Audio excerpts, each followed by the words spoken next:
महावीर प्रसाद द्विवेदी युग का जो पहला कवि है महावीर प्रसाद द्विवेदी, जिनके बारे में हमने बात कर ली है।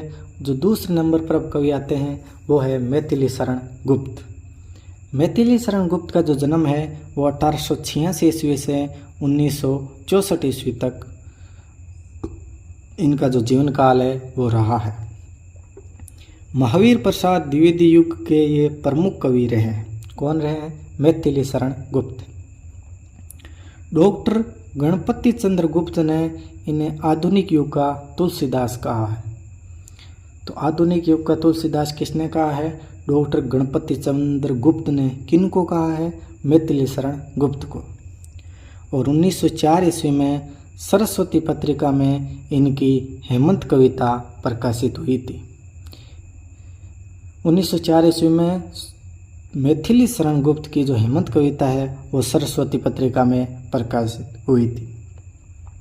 और ये कविता किस में थी? ये कविता खड़ी बोली हिंदी में थी। महावीर प्रसाद द्विवेदी को ये अपना काव्य गुरु मानते थे। जो मैथिली शरण गुप्त है ये महावीर प्रसाद द्विवेदी को अपना काव्य गुरु मानते थे। इनका जन्म झांसी के चिर गांव में हुआ था। झांसी के जो चिर गांव में है वो मैथिली शरण गुप्त का जन्म हुआ था। कब हुआ था? 1886 ईस्वी में। और इनकी जो मृत्यु है वो 1964 ईस्वी में हुई थी। ये आर्य समाजी थे जिनके संस्कार इनकी कविताओं में दिखाई पड़ते हैं। मैथिली शरण गुप्त है वे आर्य समाजी थे और जिनके संस्कार है वो इनकी कविताओं में दिखाई देते हैं।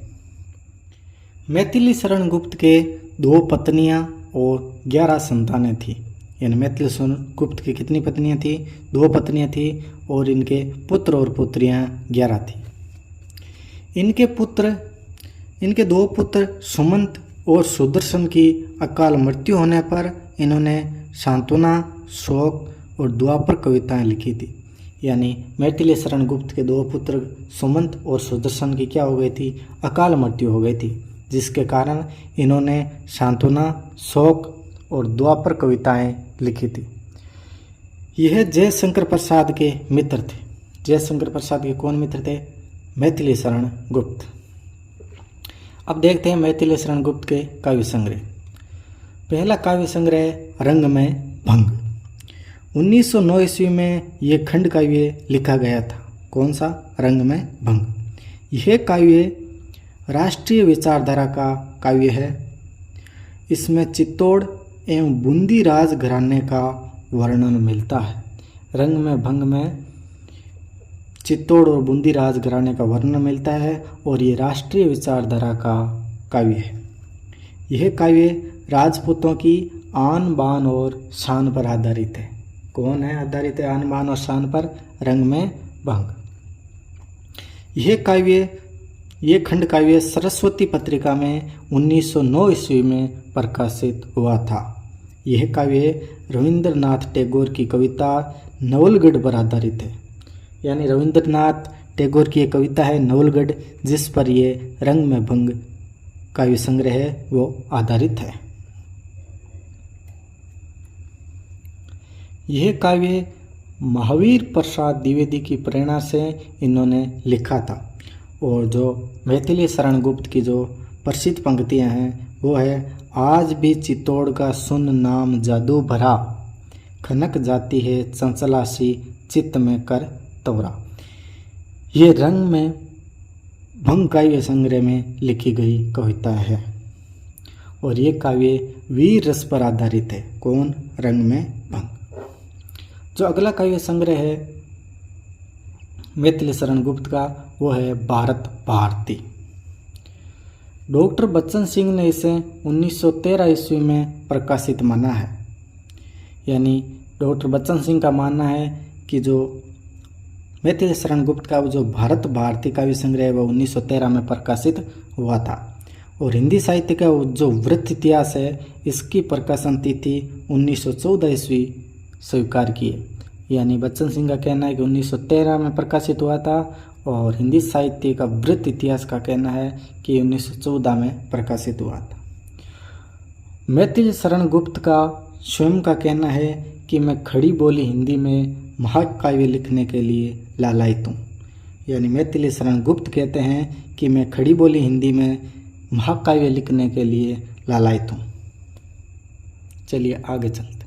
ये जो भारतीय काव्य है, ये काव्य मुसद्दस हाली पर आधारित है, जिसमें मुसलमानों की भूत, वर्तमान और भविष्य की चिंता की गई है। किसमें? भारतीय काव्य में मुसद्दस हाली पर आधारित ये काव्य लिखा गया है, जिसमें मुसलमानों की जो तीनों कालों में जो दशा है उसकी चिंता को लेकर ये काव्य लिखा गया है।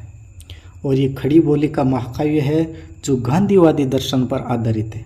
यानी खड़ी बोली पर आधारित काव्य है जो गांधीवादी दर्शन पर आधारित है।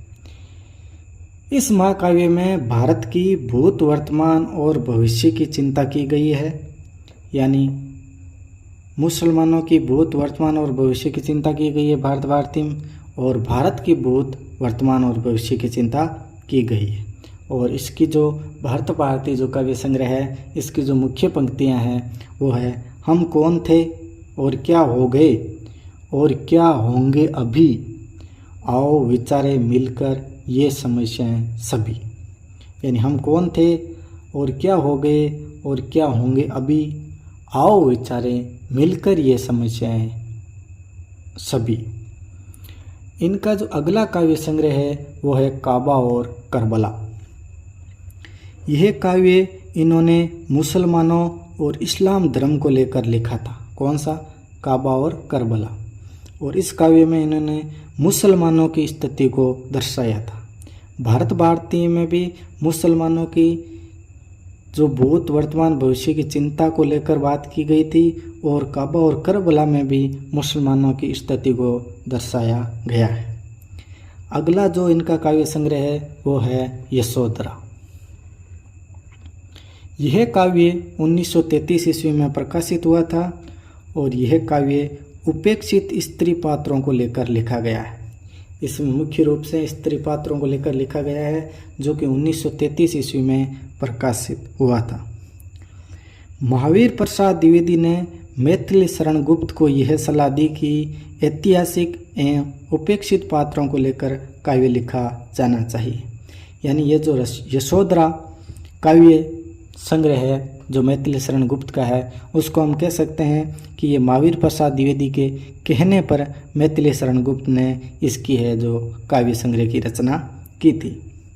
क्योंकि महावीर प्रसाद द्विवेदी ने कहा था कि ऐतिहासिक और उपेक्षित पात्रों को लेकर ये काव्य संग्रह लिखा जाना चाहिए। और यशोधरा की जो मुख्य पंक्तियां हैं, उपेक्षित जो स्त्री पात्र है उसके लिए कि अबला जीवन हाय, अबला जीवन हाय तुम्हारी यह कहानी, अबला जीवन हाय तुम्हारी यह कहानी, आंचल में दूध और आंखों में पानी, अबला जीवन हाय तुम्हारी यह कहानी, आंचल में दूध और आंखों में पानी। चलिए आगे चलते।